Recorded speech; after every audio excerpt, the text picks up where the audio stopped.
Hi all, and welcome back to Simple Wargaming Reviews. It's been a while since I've done a video, so I thought I'd get one done now. Today we're going to look at Mortal Gods. It's owned by Footsore Miniatures and Games Limited. Well, what's that about? Skirmish game, ancient Greece, obviously. The book, you see, it's not a thick book at all. It's thin, which is what we like. Simple rules. Now, there's cards you need for this and other stuff, but we'll go over the cards another day. The miniatures that they've done for this, Footsore have got some of their own ones, but they've also teamed up with Victrix Miniatures to supply miniatures for the box. So if you look at models for it from the box and adding from the main box into them, which is also on the slightly larger side than others. But we'll go over the miniatures in another video. I will show those. I've got some of them to show you and go through. First of all, first impressions, it's a nice book. Obviously, as I said, it's not too thick, so it's not great in-depth rules. It's very basic and simple, but front cover really nice. General quality of the book really nice. Got a wee little map there about the Empire of Greece. The pages are nice. It's a bit of a thick page, but sort of glossy on it. Again, colour pictures throughout, which is quite nice. It's kept it easy, and there's an easy play sheet at the back for the quick referencing what you're doing on it and that. So these are the sort of cards we're talking about. They need to have all the units on them. I've got them as well, but we'll go through another time. I'll go for the men and we'll show you how I'm building an army with it. Because you actually need quite a few cards for one unit, depending on what you're going to do with that unit. But we'll go for that later on. So, those of you who played Test of Honor or have looked into Test of Honor, this is very similar. They have tweaked and made changes from the Test of Honor, and they have improved it. So obviously they come in units of 3s, and there's your bases there. Leaders go on a bigger base. And skirmishes, which you can't see in this picture, actually on a round base that has 3 in it rather than the more triangular one. As you can see here, the round base is about there. So your armies, they're not massive armies. You're talking maybe on a large scale army, you're probably talking about 20, maybe 30 models maximum, but that is large scale. We played a couple of test games of this the other week.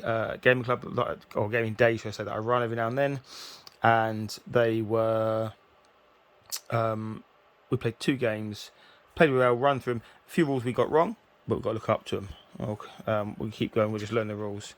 So first things first, as I said, a bit of history there about it, a bit of history about the Greek states, what Greek states there are.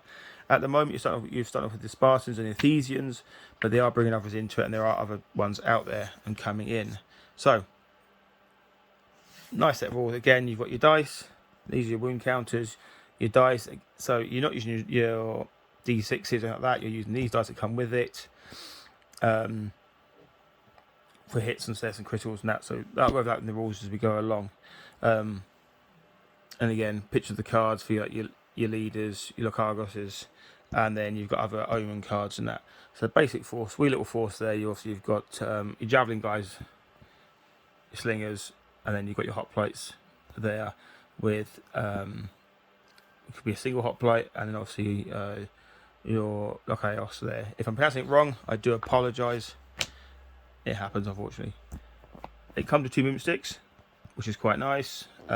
Numbered on them, so everything you really do need does actually come in the box. So you don't need a lot. You get the cards, you get your wound injuries for your leaders, because they can hurt their arms and legs and that.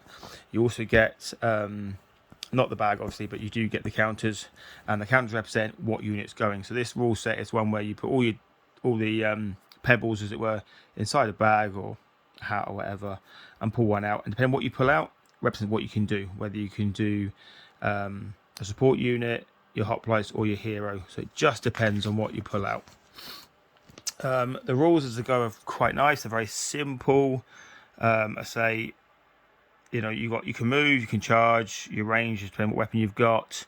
You can defend if you get in charge. You can give orders from your heroes. Every card, like heroes, has different things it can do. So if it inspires, so for your Lochaos, you've got heavy or medium companions, which are like your hoplites and that. Game plus 1 attack dice. And then you've got these little things up here. Blue is a positive, so if you get a Pegasus, it's a plus on the dice. Red one there, you can just about see the red one there. That means if you roll a Pegasus on the defense, actually it's a negative one. So there's different little quirks to it. Wild cards on the dice. When I say Pegasus, I mean there's Pegasus here on the white dice when you roll it. Shield is for defense, obviously, and your swords are for attack. And then if you've got more than one wound, your damage marker's there. Or if you've glued your multi-pieces to the base, you're going to want to use that to mark out how many men are dead. When we first played it, we took each man as having one wound. And we found that we're wiping out archers were becoming very, very effective in wiping out units quite quickly. However, that was our mistake. When we read it properly, looked at it properly, this little blood symbol is actually how many wounds they've got each. So your Locharos has 5, and a basic slinger, as it were, has 2 wounds per model. So we made that mistake when we were playing it, but actually, it just made it a bit more fun, a bit more quick. Throughout the rule book, you've got these little sort of just information bits, like for instance, what's a hoplite, hoplite's panoply, so it goes through them all. Generals, they're very clear on what you can and can't do. They're very clear about charging, obstacles. On the cards here, you'll see different symbols. So you've got this one here, means it's a single base. That means it's heavy armor, and then that means that's the companion symbol there. So you've got them there, and then obviously it explains that up there. What armor obviously gives you defense, and how many defense dice you do. Going through it, explanation here, what's going on. More cards here explained here, but say you get the cards in it. It goes through to what courage checks, like it's got courage checks like anything else. It's got attacking, it's got range attacking, it's got melee attacking rules. So the book itself is really, really nice. The rules I say simple a lot, but they really are. They talk about area of terrain. There's a few things I think in the book they could change, and that's just where they put some of the reference in to certain things and make it a wee bit clearer on how they pronounce certain things. But most of it, not too bad. We'll talk about there's one bit that talks about hinders shooting, so you then got to find the hinders shooting part. That then talks about courage checks. You've got to find the courage check part, where if they just went, this is what's going on, this is what we're doing, it would make it a lot easier. But I like the fact they discuss in the rules, such as with defensive positions, they talk about the fact that if you're touching a barrier up to 1 inch high, not just behind the barrier, you've got to be touching the barrier up to 1 inch high. If you're inside the building and touching the wall, your class is being defensive. If you're inside the building within 1 inch of a door, that kind of things. I like to do that for actual specific. You've got to be touching this. It's got to be at least this high, because in some rule sets there are ambiguity about, I'm in the train, but I'm not actually quite touching, but I'm behind the train. If I get this defensive position, no. This is quite specific how you do things, how line of sight works. It does state that quite nicely, which I like.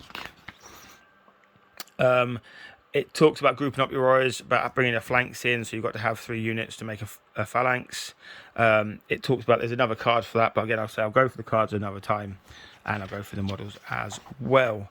Now, the models I've got obviously came in the starter box, so there's no box artwork to go over, but we'll still go over it.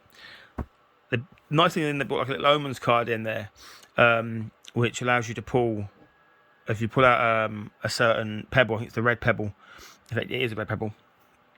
You pull an omen card and that something happens, and now that can be assigned to a single unit, or it can affect all the leaders, it can affect everyone in the field. So that's quite a nice little sort of twist to the game, which affects each turn. Obviously, 3 omen cards are pulled, that's the end of the turn. So you move on to the next. So I like the idea of that, and again, there's always that chance that you've only moved 2 or 3 of your units, and then by that point 3 red pebbles are pulled, and suddenly your turn's over, and you've got units, you've got the left side of your flank is hanging back, while the right side's moved up. And I like that sort of idea about that. You've got to kind of strategize for everything you're doing. So when you're recruiting your warband or your Lachos, obviously you start with a leader. You start with your hero. Then you look into your companions. So your companions are like your hoplites and your slingers and javelins and all that lot. So points in the top corner. You've got to have a Lachos, and you can have so many heroes. So this is about, like, again, 125 points. You get a Lachos and 1 hero, plus your Lagaros. So it's not just a leader, but you can also have another hero added onto it. And at least 41 points companion, that 125 points, and it goes up. So 3 to. I think the game that we played, we were looking at nearly a 400-point game. We still only had 2 heroes. We had 1 Locharos, and I can't remember what the other one was called now. And the rest of the companions. So but you can't overpower any heroes. You've got to have, it gives you a minimum points of what you have to spend on companions, which again I like, because it means that you're not going to be facing an army where you're just facing all heroes going against normal men, and actually suddenly finding that you're wiping out the opponent really easily, because they just cannot. Normal men don't stack up to the heroes, which is what I like. It does give the heroes that bit of boost. Numbers will win eventually, but if you do it right, yeah, heroes are very powerful, which is like. They also then go through scenarios, and I like the scenarios in here. There's a lot of different setting up to do, different ways you can set up, from sort of ambushes to diving forward to, surrounding, all the standard ones that you get as well. But I like the idea behind them, and then there's different scenarios that they give you as well. So I like the fact that it's not just a basic here have this set up. There is scenarios that you can use, and there's quite a few. I mean, there's 7, 8, 9, 10, 11. There's another one here, and then heroes there. So there's enough to go through and to play with. Overall, I'd say give the game a go. I'll do a review on the models. It's the Victrix one, so those who have got Victrix or seen Victrix, you'll know about them. I'll do a review on them and what I think of them and how they go together. 50-50 on some of them, but overall they're really good models. We'll go through them all, and hopefully I'll get some models built, painted, and we can do a run through the game and show what we think. Thank you very much. Happy wargaming, and I'll have another video up soon reviewing some more models. Bye for now.